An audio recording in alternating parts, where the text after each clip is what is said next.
I've been spending some time with this recently, the PRS SE DGT, and I've come to the conclusion that I think this is one of the best guitars you can get for under £1,000, maybe even the best guitar you can get for under £1,000. It's my second time playing one of these. The first time was at a trip to Dawson's a couple of years ago, and I wanted to spend a bit more time with one of these to kind of confirm those feelings with my own rig.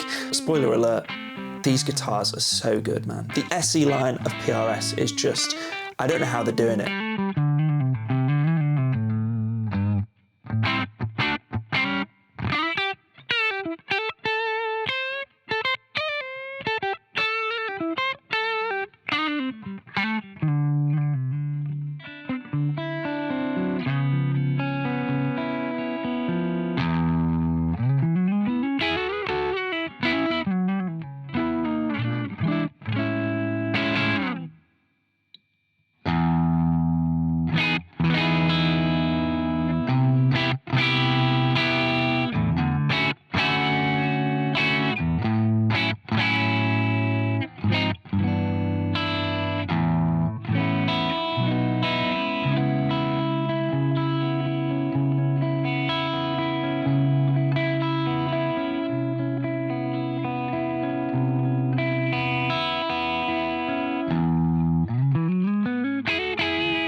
So if you didn't know, the DGT is David Grissom's signature model. Now the core USA DGT has been part of the lineup, a staple of the PRS lineup for years, and it's a beautiful guitar. But now that PRS have brought that DGT to the SE line, you're getting that same DNA at a much more approachable price. And the specs on this guitar are very classic PRS. We've got a mahogany body, maple top, with a slightly more subtle carve than the core models, but it's still nice. 22 frets on a rosewood board with a wide, fat, chunky neck. And it is a chunky neck.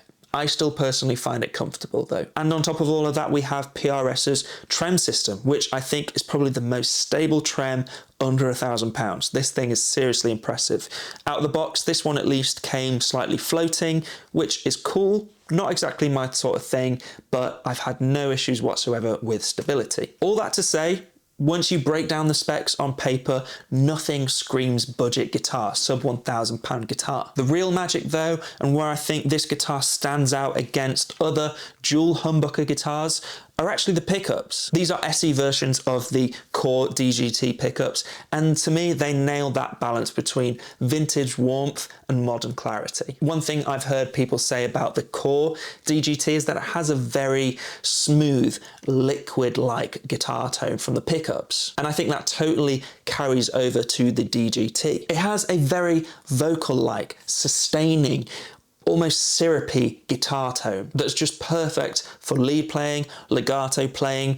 I think some people may perceive that sound as a dark sound, but paired with the right amplifier, you can still get this guitar to bite back. But it's a tone that really traverses so many genres that makes this guitar a bit of a Swiss Army knife. It can do blues, jazz, rock, and anything in between, and all the little side genres as well. And because both pickups are coil tap, coil split, I'm not actually sure, you're covering basically humbucker and single coil tones in one guitar.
What's surprised me most about the SE DGT is how well it holds up against my more expensive guitars. I've had this guitar maybe a month, maybe a little bit longer now, and it's been in rotation with my other guitars, and yes, some of them are 3, 4, 5 times the price of this. And this guitar doesn't skip a beat. It does not feel out of place whatsoever. It clearly has its strengths compared to other guitars, and when I want those, I reach for it and it feels great. And that's why I think this is the perfect session player's guitar, perfect pro guitar really. You could throw it in a gig bag, take it to a session or on a tour, and whether it's your main guitar or just a backup, you'd feel completely confident relying on this guitar, gig in, gig out, night in, night out, without feeling overly precious about it too, which I know is kind of important when you're out on the road.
So yeah, for under £1,000, I don't think there's much out there, at least that I've played, that balances this level of build quality, specs, and tonal versatility. And it's kind of crazy to say that these don't even come in at just under £1,000. These are like, at least in the UK, $699 or $799 any day of the week. And if you're after a guitar that's reliable, feels pro, and can genuinely cover a stupid amount of ground, a PRS SE DGT should probably be at the top of your list.